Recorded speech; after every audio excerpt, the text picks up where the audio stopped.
हे WhatsApp everybody guys, और स्वागत है आपका मेरे चैनल पर। तो आज मैं एपिसोड 14 की कहानी बताने जा रहा हूँ। ये एपिसोड हिंदी में डब हुआ है कि नहीं मुझे नहीं पता, लेकिन ये हिंदी में कहीं पर भी अवेलेबल नहीं है, मैंने ढूंढा, तो इसलिए आज मैं ये एपिसोड बताने वाला हूँ। Let's begin.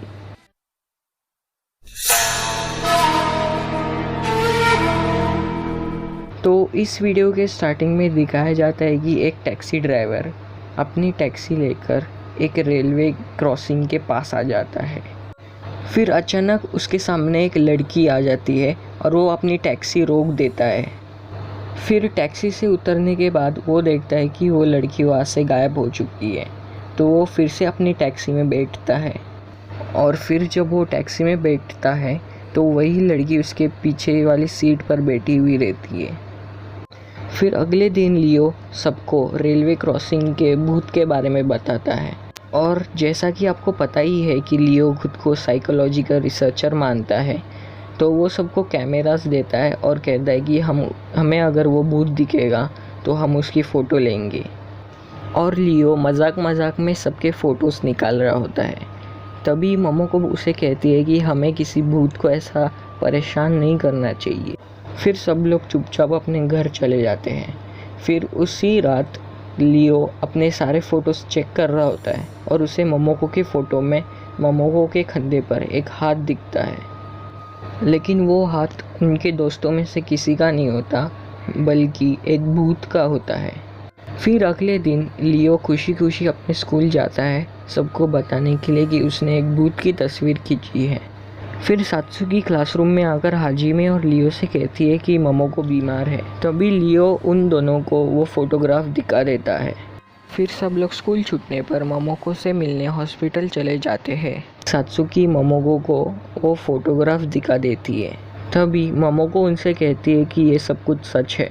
वो कहती है कि कल रात उसने अपने बिस्तर के पास एक लड़की को देखा था और वो लड़की उसे घूर रही थी। तो मोमोको को पता चल गया था कि वो एक भूत है, लेकिन वो अपने मॉम डैड या फिर डॉक्टर्स को नहीं बता सकती थी, क्योंकि कोई भी इस बात का विश्वास नहीं कर सकते थे। फिर मोमोको अपना कंधा दिखा दिए सबको, और उसके कंधे पर हाथ का निशान होता है जैसा उस फोटोग्राफ में दिखा था। फिर सब लोग डर के मारे वहाँ से भाग जाते हैं। लियो सबसे ज़्यादा परेशान होता है, क्योंकि उसकी गलती की वजह से मोमोको को श्राप लग गया। तो लियो फिर से वो रेलवे क्रॉसिंग की तरफ भागता हुआ जाता है, और वहाँ पर उसे दिखता है कि वहाँ पर किसी ने फूल और डम्पलिंग्स रखे हुए हैं चढ़ावे के नाम पर। तो उसे पता चल जाता है कि यहाँ पर किसी की तो मौत हुई थी। फिर सात्सुकी अपने भाई के साथ अपने मॉम की डायरी में उस भूत की तलाश करती है। तभी उनका बिल्ला काया, जिसके अंदर अमानो जाको है, वो कहता है कि मोमोको को श्राप लगा है। लेकिन एक बात तो गलत थी कि भूतों के साथ लियो मजाक कर रहा था, लेकिन बेचारी मोमोको को श्राप लग गया। तो इस पर सात्सुकी और केचिरो थोड़ा सोचते हैं। दूसरी तरफ लियो अपना साइकोलॉजिकल दिमाग लगाकर मोमोको को ठीक करने की कोशिश कर रहा होता है, लेकिन वो चीज़ों को और बुरा कर देता है। वो भूत मोमोको को मारने लगती है। फिर लियो वो फोटोग्राफ देखता है तो वो भूत पूरी मोमोको को जकड़ लेती है उस फोटोग्राफ में। फिर लियो भागता हुआ हॉस्पिटल पहुंचता है जहां मोमोको एडमिट थी, और डॉक्टर्स उसे आईसीयू में शिफ्ट कर देते हैं क्योंकि उसकी हालत बहुत बुरी हो जाती है। मोमोको को आईसीयू में शिफ्ट करते समय लियो को भी वो भूतनी दिख जाती है और वो थोड़ा डर जाता है। अगले दिन हाजिमे लियो को मारता है और कहता है कि ये सब कुछ उसकी गलती है। फिर लियो अमानो जाको से पूछता है कि उस भूत को स्पिरिचुअल नींद में कैसे सुलाए। अमानो जाको कहता है कि एक श्राप बहुत ताकतवर चीज़ होती है। वो एक फीलिंग होती है गुस्से की किसी दूसरे की तरफ। वो भूत पहले इंसान ही थी, तो उसकी इच्छा पूरी करो जिससे ये श्राप मिट जाए।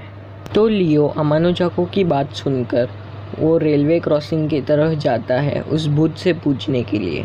उस रेलवे क्रॉसिंग के पास उसे भूत तो नहीं मिलता, लेकिन एक बूढ़ी औरत मिलती है जिसके हाथ में फूल होता है। वो बूढ़ी औरत उन सबको अपने घर लेकर जाती है और अपने बेटी के बारे में बताती है। उनकी बेटी 3 साल पहले उस रेलवे क्रॉसिंग के यहाँ मारी गई थी। उसे एक टैक्सी ड्राइवर ने उड़ा दिया था और वहीं पर उसकी मौत हो गई थी। और उन्होंने ये भी कहा था कि जब उसकी बॉडी मिली थी तो उसके हाथ में उसकी एंगेजमेंट रिंग नहीं थी। वो एंगेजमेंट रिंग उसके हाथ में लूज़ पड़ रही थी, लेकिन फिर भी उसने पहनी थी और एक्सीडेंट के दिन उसे वो अंगूठी नहीं मिली और एक्सीडेंट के दिन उसके हाथ से वो अंगूठी गायब थी। लियो को तभी पता चल गया कि उस भूत को अपनी एंगेजमेंट रिंग चाहिए। तो लियो उस रेलवे क्रॉसिंग के पास पागलों की तरह अंगूठी ढूंढने में लगा था, लेकिन वो अंगूठी 3 साल पहले गुम हो गई थी और अब नहीं मिल सकती। ढूंढते ढूंढते लियो देखता है कि ट्रेन के पटरी पर मोमोको खड़ी है। लियो फोटोग्राफ में देखता है उसमें उस भूत ने मोमोको को पूरी तरह जकड़ लिया होता है। फिर लियो मोमोको को धक्का देकर पटरी से दूर करता है और वो भूत मोमोको को अपना फ्लैशबैक दिखाती है, जहाँ पर वो बताती है कि उसकी मौत कैसे हुई थी और उसकी एक अंगूठी उस टैक्सी के अंदर गिर गई थी जिसकी वो तलाश कर रही है। जब वो भूत इंसान थी तब वो रेलवे क्रॉसिंग से गुजर रही थी, तभी एक टैक्सी ड्राइवर ने उसे कुचल दिया और वो वहीं पर पड़ी थी। तो टैक्सी ड्राइवर ने उसे सोचा कि हॉस्पिटल लेके जाए, लेकिन टैक्सी ड्राइवर ने देखा कि उसका बहुत खून बह चुका है, तो उसने टैक्सी से निकालकर फिर से उस लड़की को वहीं पर छोड़ दिया और ऐसे में ही उसकी वो एंगेजमेंट रिंग टैक्सी में छूट गई थी। मोमोको ये सब बात अपने दोस्तों से कहती है और वो सब लोग उस टैक्सी स्टेशन पे चले जाते हैं जहाँ पर सारी टैक्सियाँ होती है। तो हाजिमे उस टैक्सी में ढूंढता है और उसे वो एंगेजमेंट रिंग उस भूत की मिल जाती है। फिर उस रात वो टैक्सी ड्राइवर उसी रेलवे क्रॉसिंग से गुजर रहा होता है, तभी वो देखता है कि उसके टैक्सी के पीछे वाली सीट पर वही भूत बैठी हुई है। वो भूत उससे कहती है कि उसे उसकी एंगेजमेंट रिंग मिल चुकी है और वो भूत उसे अपनी दुनिया में लेकर चली जाती है। तो दोस्तों, मैं आशा करता हूँ कि आपको ये वीडियो पसंद आया होगा। तो अगर आपको ये वीडियो पसंद आया हो तो इस वीडियो को लाइक करना, फ्रेंड्स के साथ शेयर करना और चैनल को सब्सक्राइब कर देना। तब तक के लिए मैं मिलता हूँ आपको अगली वीडियो में ऐसी ही कहानी लेकर। Good bye.